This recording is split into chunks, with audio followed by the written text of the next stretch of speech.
I am really excited about our next guest. Brad Pistole from Springfield, Missouri. He runs the Trinity Insurance and Financial Services Group there in Springfield, does business all over the place. But welcome to the show. Tom, thanks for having me. It's so good to be here. So Brad, I know you're very, very successful at what you do, but how did it start? It wasn't rosy from the very beginning, was it? Not your typical start for most people in this financial services world. So, Tom, from age 19 to age 36, I was actually in full-time ministry. I was a youth and family life minister. And so I knew nothing about money.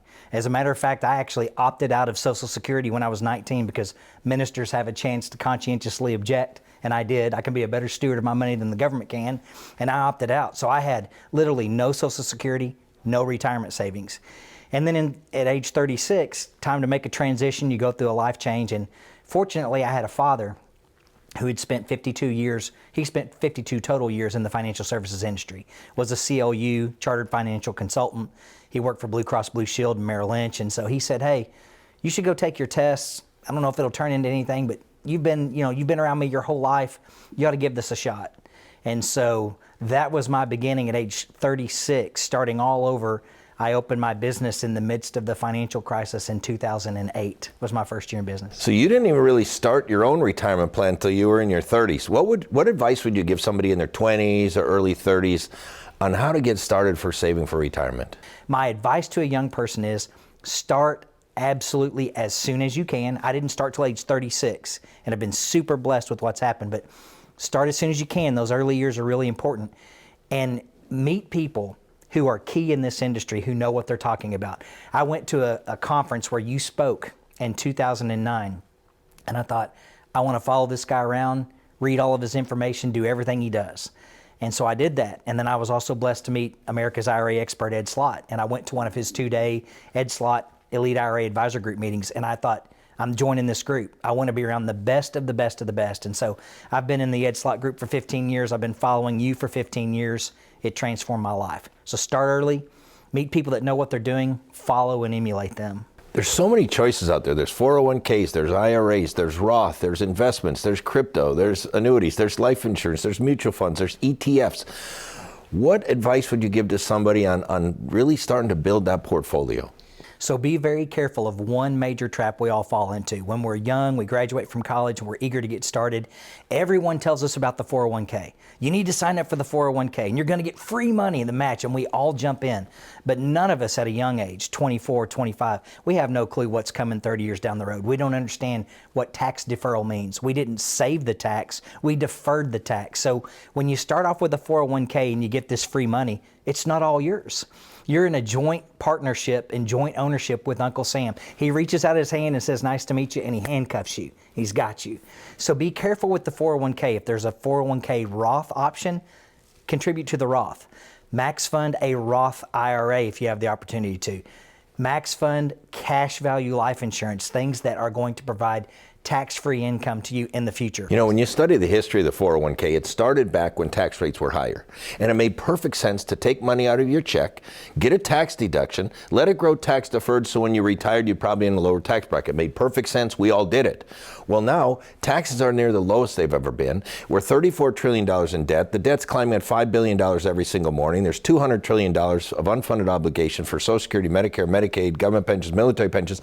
Taxes have to go up. It's not a Democrat or Republican thing, it's a math problem. And so now how much sense does it make to take money out when taxes are low to get a tax break, to defer them so when taxes double, triple from here, then I'm going to take it out and pay taxes? That doesn't make any sense. So I think you're right on the money. I've personally been able to do many of these same things because I'm focused on trying to get as much tax-free income in retirement as well. Now, you've written 2 best-selling books. Your latest book is Bulletproof. Yeah. Kind of tell what's that book about and why did you decide to write it?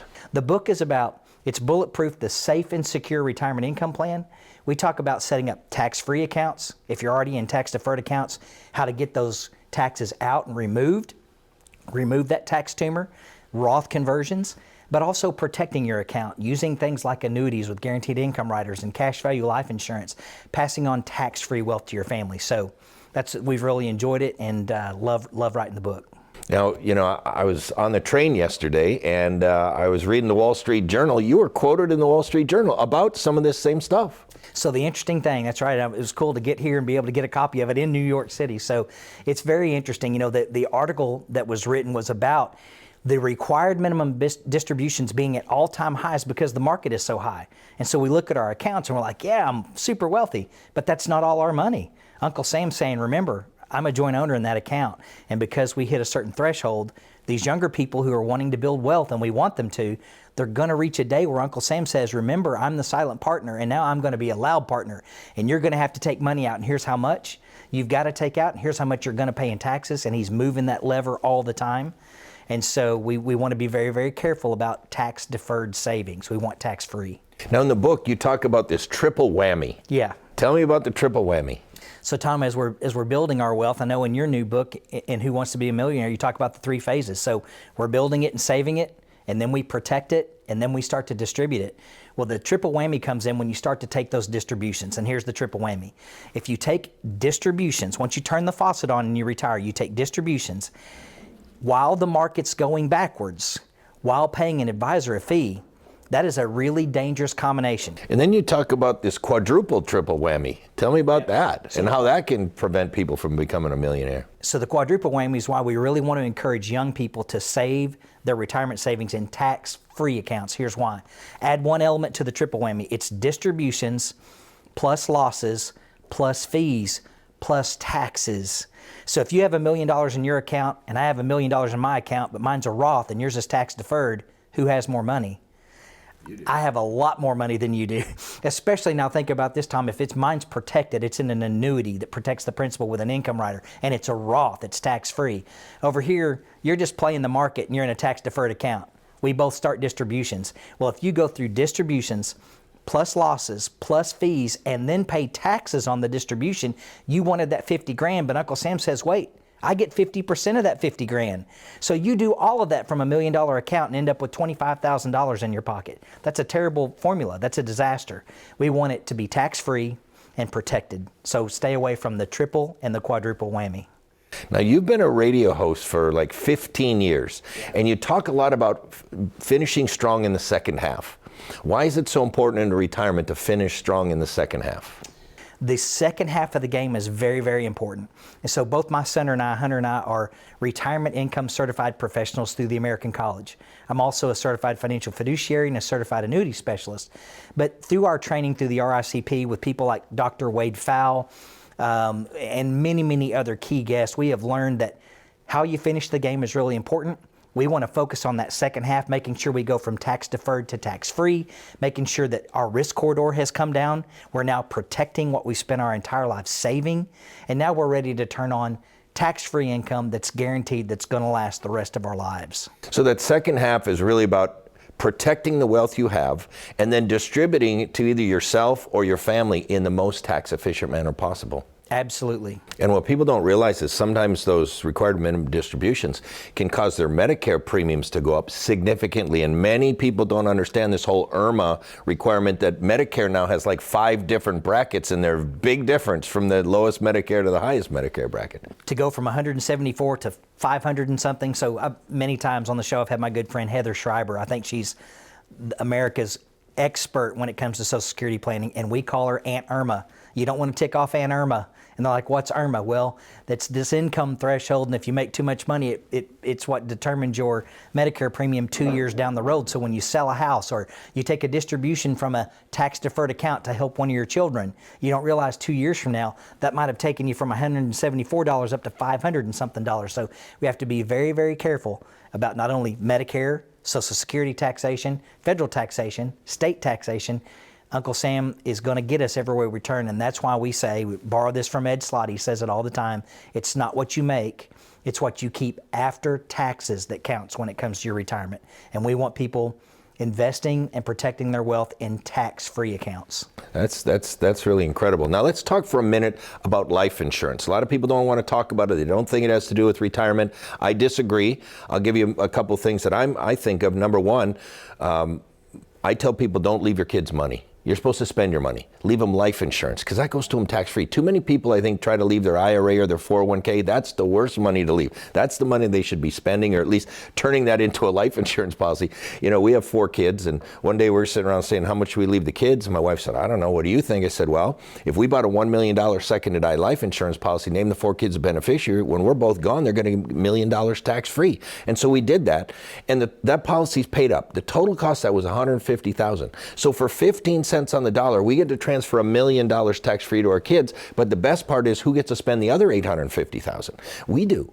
You know, and then I've been moving more of my personal wealth to cash value life insurance for a number of reasons. Number one, it's creditor protected. Number two, it's doing better than what the bond market has been doing.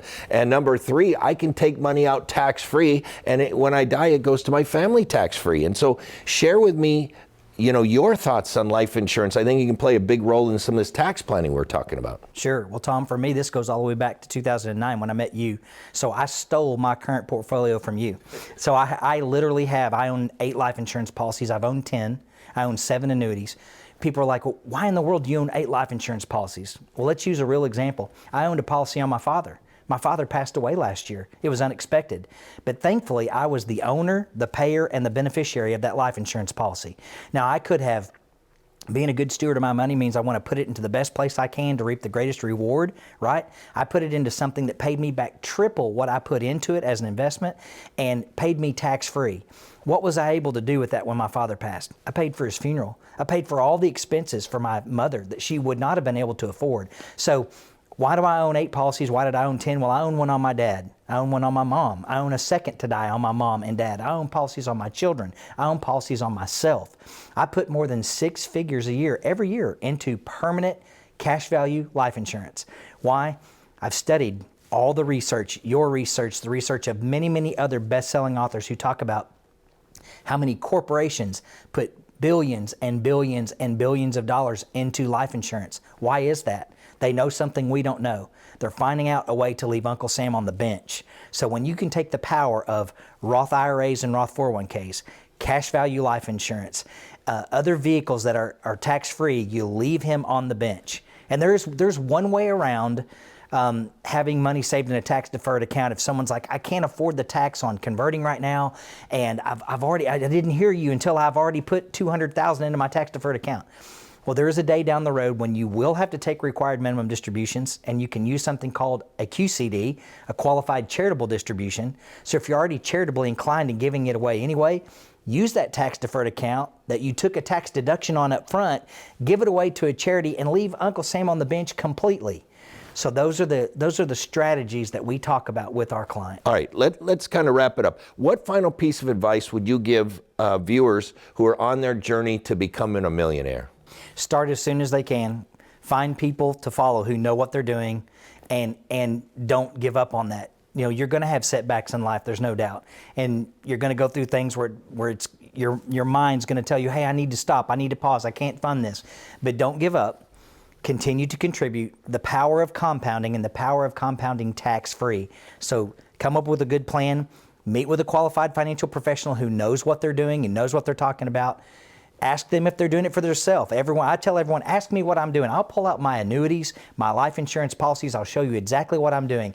And most people will say, hey, I want to do what you're doing to get to where you are. Because see, Brad, you don't just talk the talk, you walk the walk. And I do too. My life insurance premium is $226,000 a year, and people would say that's crazy. It's only crazy if you look at life insurance as an expense. When you realize it's an asset on your balance sheet, every penny I put in that policy is in there, plus a lot more. So, I mean, that's the way that you really secure wealth, and gives me many opportunities to take money out tax-free. Look, I know there's a lot of people who say, gee, I want to talk to that Brad guy. So how do they get a hold of you? If they want your book, or if they want to meet with you, how can they get a hold of you? Sure, they can go on YouTube, Spotify, Apple. Just look up Brad Pistole, Safe Money Radio. You can subscribe to the podcast. You can subscribe to the weekly show. I'm on 5 times a week locally, but you can listen to it anytime just by the power of new technology. You can always go to our website, www.guaranteedsafemoney.com, and we're here to help. Brad, thank you so much for giving your knowledge to everybody today, and thank you for watching another episode of Tom Hegnes, Who Wants to Be a Millionaire?